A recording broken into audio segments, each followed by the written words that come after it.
Hello my CNC brother or sister, I'm Garrett with IDC Woodcraft, and welcome to this video where we're going to be talking about your CNC router and some maintenance that you need to be aware of that you probably aren't aware of when it comes to maintaining your CNC router.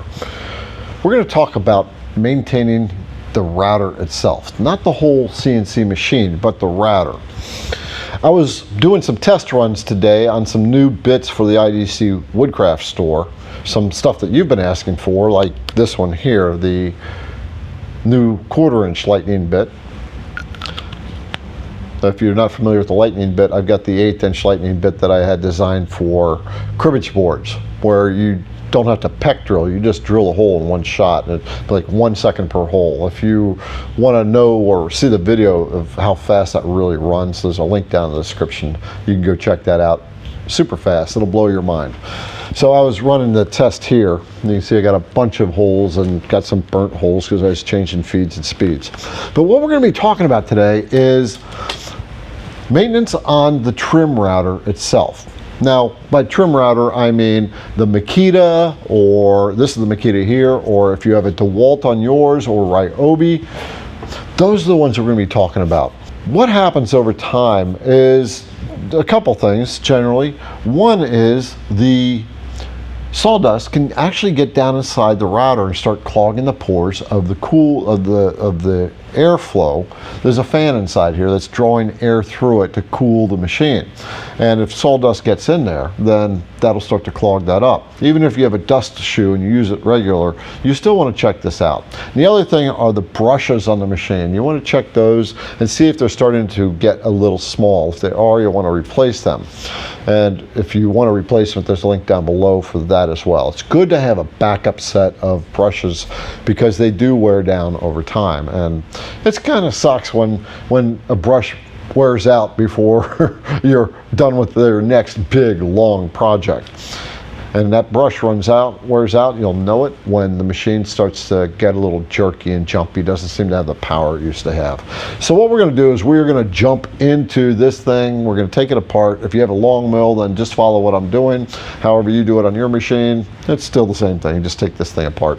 But we're going to take it apart. I'm going to show you how to do it, and we are going to make sure it's in good shape. So let's get on this. Now, the first thing you want to do before you do anything, unplug your machine. Unplug your router and unplug your CNC machine. So I am going to do that right now. We are unplugged, and you want to verify by turning the switch on and off to make sure. Okay, so we are not on. And then remove whatever bits you have in here. Now, one of the things I want to just say to you when it comes to the Makita, you know we got this red button here.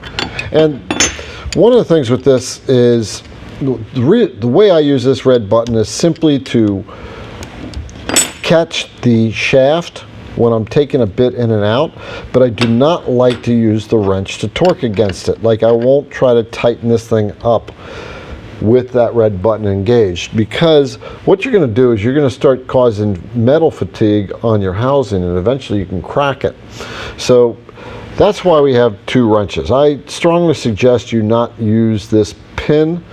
One of the other things when it comes to this with your router bits is don't crank it down really hard. You don't need to. You just tighten it down enough, and then a little bit of a snug, and it will hold just fine. Router bits are precision made, and so is the collet inside of here. So the minute you start to tighten down on it, it gets a really good grip all the way around the shaft there. So this is the lightning bit. You see I got it a little bit hot because I was running it pretty hard. Let's get that back in focus. The good thing about carbide is it can tolerate the heat that's been dumped into it. So that's another reason why we use carbide to do our CNC routing. And this one's got a nice little special double bevel grind on here and a fast spiral to get the chips out of there. That's why the lightning bits are so fast. We're going to take the nut off. You want that out of your way, just set that around somewhere. And so the tools that you're going to need to do this are a flashlight, Phillips head screwdriver, a #1 flathead screwdriver, And you'll need your metric Allen wrenches if you have the LongMill. So the first thing is we are going to take our 3mm Allen wrench right there, or hex wrench, and we are simply going to loosen things up here until the router itself drops down when we know we are loose. There we go. And I'll put my tool back in here because we don't like to leave our tools laying around. That's black on a black spoil board, it can get lost.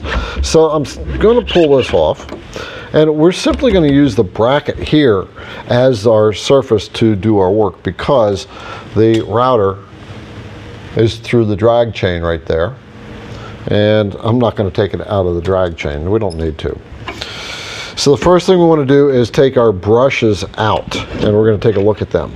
So that's where you get the flathead screwdriver. You can see right here, the brush is right here. That's the electrical conductivity that goes into the armature.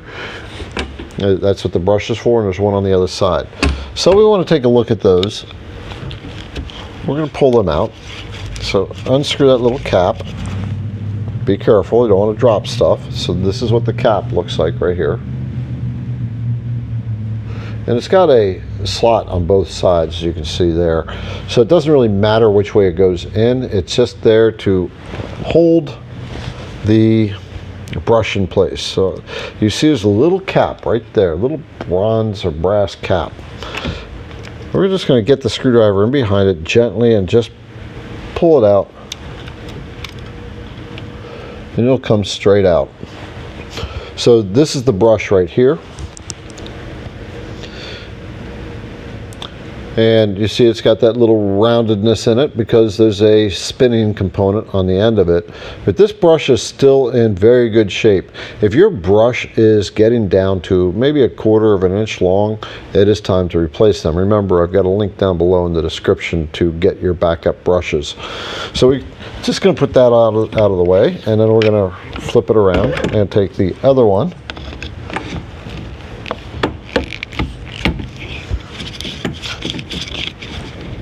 And take that one out and take a look at that brush. And so this looks pretty good too. We're in good shape with the brushes. But we're going to get that little bit of dust off of there. Just take it off. Okay, we're done with that. So in this Makita, we have 4 Phillips head screws. 1, 2, 3, 4. We're going to take those screws out. It's kind of nice that we can just set this thing right there. Now, I've got my proximity sensor here, my homing switch, which I need to move. Good thing we did that, because it was sitting a little loose. That means I wasn't getting consistent homing. And I'm going to take these 4 screws out. You know, I enjoy teaching you this kind of stuff. It's just fun. From this guy, I remember when I was a kid, I would pick up machines out of the garbage. You know, like people throw stereos away or something like that. And I would take it home and in the basement, and I would just take it apart. And there'd be parts laying all over the place. The funny thing was I never put stuff back together. But it was always fun to take things apart. And I got to tell you, the most complex thing to take apart was those old cash registers. The ones where you hit the button and then you hit the enter button. And oh, those are so complex. I was blown away that somebody could actually figure out how to do that, design something like that. It was so complicated. Okay, so we got the 4 screws. We're going to pull them out and set them aside. So that's what they look like right there. Now, if you look on the router housing, there's a little bit of a slot right there. And on the other side, there's another slot right there. So what we're going to do is we're going to take the screwdriver and pry in that slot. But one of the things you want to pay attention to is this label here. It's actually a sticker. This is 3 pieces. You got this one here, and then the cast, or this is not cast, this is injected, the housing there. The sticker, basically you can just take your fingernail and run it through there, and if you got a long enough fingernail, and you'll just cut the sticker, or just take a razor blade and cut right across there. That way you can pull these apart. As you can see, I don't actually need to get in there and pry this one. That's the one we have to pry. So we're just going to pull this cap off. And we want to be careful, make sure nothing's going to fall out. And we'll just take a look inside the cap at the vents. And you see the vents are in fine shape. Plenty of airflow that can go through there. So we're going to set the cap down. Oh, I forgot to tell you. I have been asked many times about a router bit set for 1/8 shank machines, the smaller machines, because really all the sets out there kind of suck. So I actually finally put one together. So if you got a smaller CNC router, I got a full set of bits for you. I'll link it down below. But I just wanted to let you know I've got that. I'm really excited about that, because there are no good 1/8 shank sets out there. All right, let's get back to this thing. And then there's the inside of it. You've got your speed wheel here, which is a potentiometer. It's connected there. And then we are going to take our screwdriver and go in here, and we're simply going to pry until it starts to lift up. There we are. And we'll just slip that out. And so there we are. We are as far apart as we need to be. Now just so you can see, that here is the armature. And this is the part that's actually spinning the router. Make sure I'm zoomed out far enough. Yeah, I zoomed out as far as I can. And you can see down inside there is the fan, which is down at the bottom of the housing right here. And we can see that we have plenty of room in there. There is no sawdust built up in here. And I just want to look at this part right here. This is where the brushes are rubbing and putting current into the armature. So you see the little curve on the brush, and it sits right up against there, and it just has a little spring pressure on it. And that's just passing current in there, and there's current coming in on the other side, so you're getting the alternating current going through. And you can see there's these little steps here. It's kind of dark. Let's see if I can get this lightened up a little bit. You can see the little notches there. There's little steps. So they are staggered in such a way that as the current passes through, it makes this turn in a certain direction. So not an electrical lesson, that's kind of a half explanation. And then we're going to take a look inside here. We got vent holes that run up through here in the housing.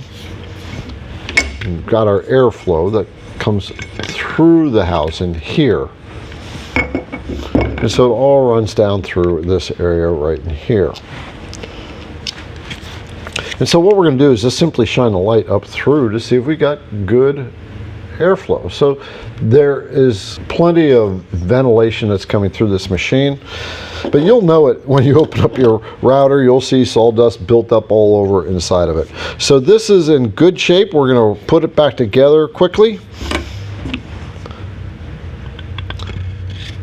One of the things you might want to do before you put it back together is just give this a little wobble and see if it's wobbling. So I don't really have wobbling. I mean, you see it wobbling a little bit. I'm going to say it's pretty standard for the bearing, type of bearing that they have. They have a bearing right here, this guy, and then there's a bearing down in the bottom there that this is spinning on. And it's wobbling a little bit, but if I hold it down it's okay. And it's got the guidance on the bearing on the bottom, guidance on the bearing on the top, so it's not going to wobble, so we're in good shape. If you have a lot of wobble, like if you get a 1/4 inch worth of wobble in there, then you can feel it. You can feel the slop. That means that your bearing is probably wearing out, and you probably just want to get a new router. So we're going to slip this back together. We're going to put that potentiometer back on there. We'll make sure it seats in there the right way. This is a little bit of a prong right there. Okay, so we want to sit on that prong. There we go. Now we're set in there the right way. And simply put the cap back on. You don't have to worry about the grommet with the power cord coming out because it's held down with a clamp. I'm going to slip this guy back on. You want to kind of go in like this when you're slipping it on, because you want the speed knob to just stay in place where it's at.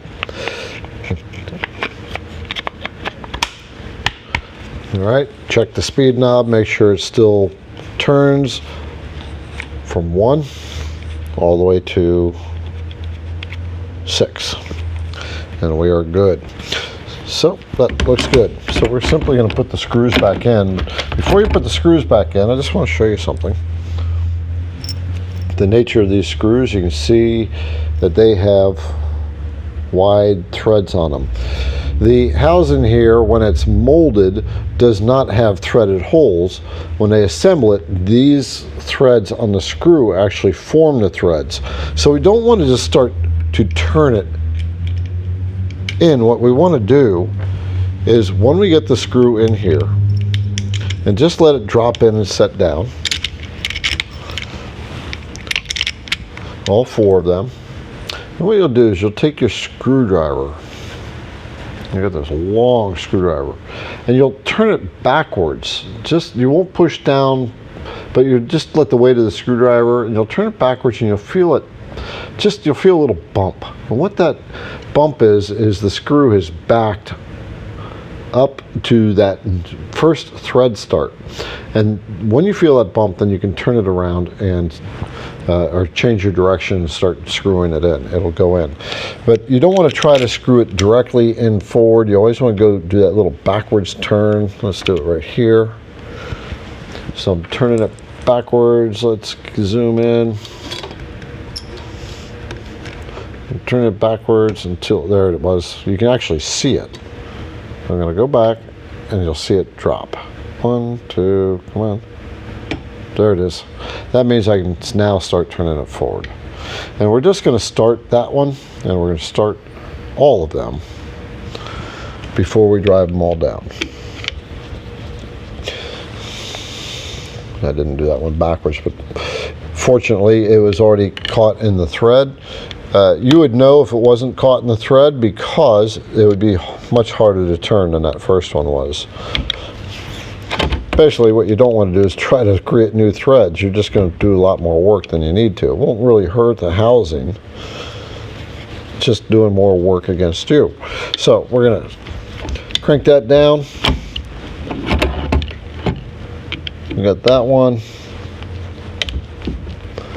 Just snugging the screws. I'm not over tightening them.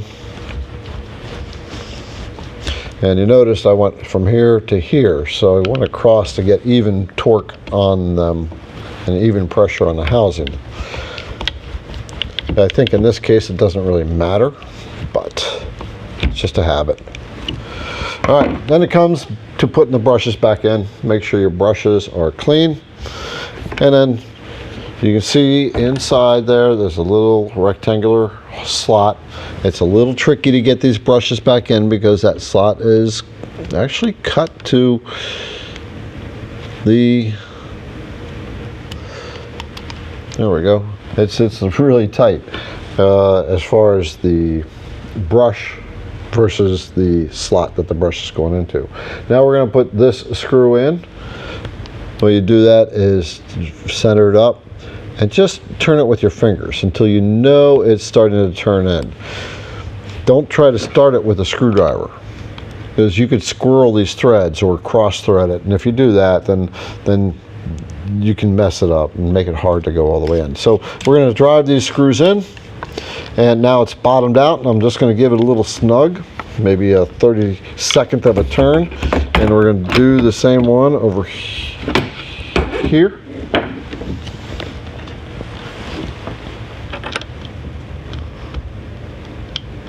Sometimes a little tricky to get those guys in, but they go in. And we'll take the other cap holding screw. I don't know what that screw is called. Every type of screw has a specific name. I started it a little bit to make sure it was turning in. It's turning nice and free, and it bottomed out. Give it a little extra snug, and I'm just going to drop this back in before I plug it back in to make sure everything works. Just going to set it down there, and we will plug it back in. If I can find my outlet and my plug, which is right there, I'm going to check my switch to make sure it's in the off position. You want to check, make sure that's in the off position. Plug it in, turn it on. It's turned all the way down right now.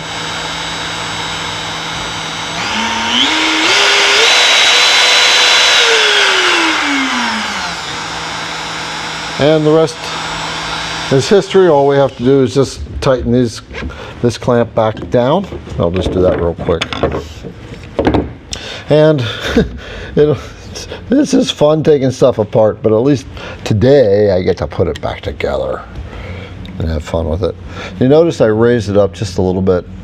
It's just a habit of mine. I don't want this sitting all the way down. I don't, pet peeve, I don't think it's really relevant to anything in particular, but I will say that the higher up this is, the more rigid it is, but that's you've got some Z limits when you do that.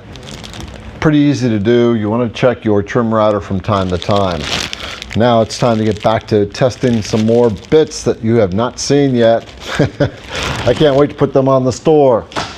Stuff that you've been asking for. If this video is helpful, please give me a like, comment down below, some thoughts about maintaining this thing itself. And that's about it. I hope you have a great day, better tomorrow, and happy CNC.